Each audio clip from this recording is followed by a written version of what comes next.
at some point in the situation where they do not show the respect we need. These strategies will be both an example to them and refresh your self-confidence. If you are ready, let's move forward step by step. First of all, you need to stop your children's approval constantly.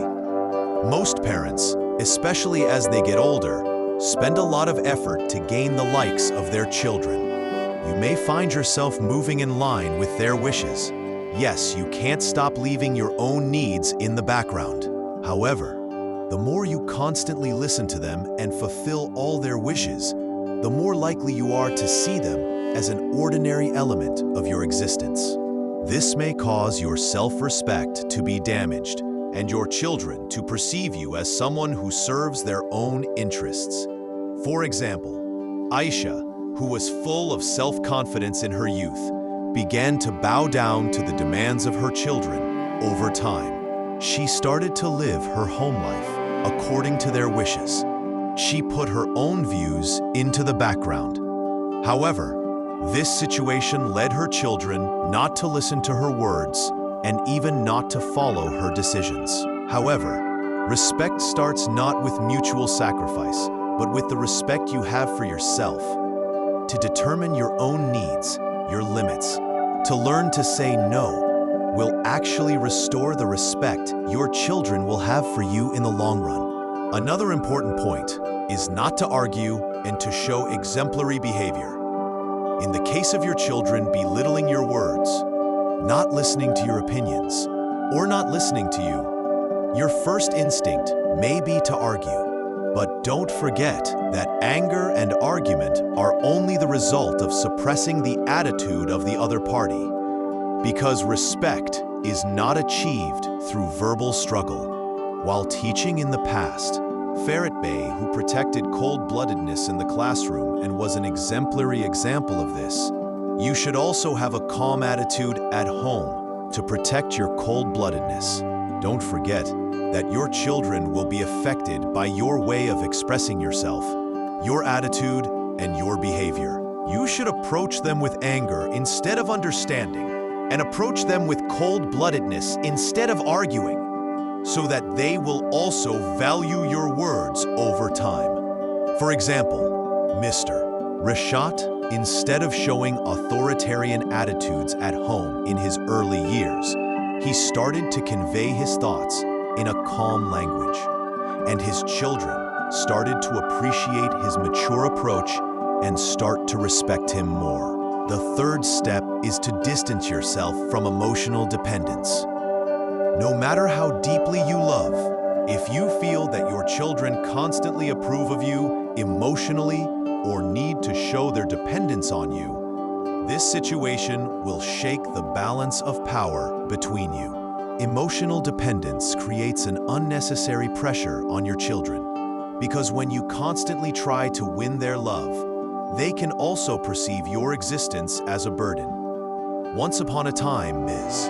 Julia was in constant communication with her children, and she would overreact to their every move. But over time, her children were relieved of this extreme attachment to her, and they began to become uncomfortable with her unhealthy attitude and began to protect their distances. On top of this, Miss Julia began to focus on her own life, gain hobbies, and expand her social circle. When she showed that she could stand on her own feet, her children also began to appreciate her self-confidence and independence more. Remember that being emotionally independent is the key to both you and your children establishing a strong relationship. Fourth, you must set clear boundaries, and you must apply these boundaries decisively. Ignoring your children's actions that belittle you, cut off your words, or disrespect your feelings can normalize their actions. If you don't show them that you have a value for them, this situation will be repeated over and over.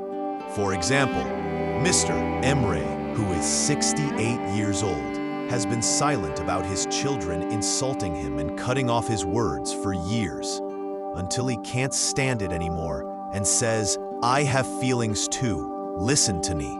previous long silence had undermined the behavior of his children, Mr. Emre, when he encounters a behavior that cuts off his words or belittles him, in a gentle but determined language, he says, "Please listen to me," and sets his boundaries. Such clear attitudes show that your children's behavior is unacceptable, and over time, reaffirms the respect they have for you. The fifth step is to give up constantly, without waiting for any response. In the years of parenthood, we do everything for our children. We work with our power, but this constant sacrifice may cause your children to see you as a source of time and take the value you give lightly. Mr. Gökhan has provided material and spiritual support to his children and has reshaped their lives according to their needs. But the children started to expect everything from themselves, accepting this situation as normal. Finally, Mr. Gökhan said, "I have my boundaries too. I don't have to say yes to everything anymore."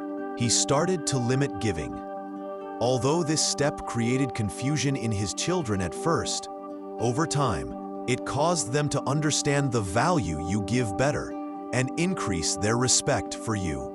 Because when generosity is done without waiting for response, people start to use it knowing the value they deserve. The sixth and last step is to enrich your life other than your children. If you have devoted all your energy to your children for many years, now you need to show that your own life is also important. As long as your children see that you are always there for them, that all your life revolves around them, they can question your individual happiness and freedom. Hamisheki Kimi.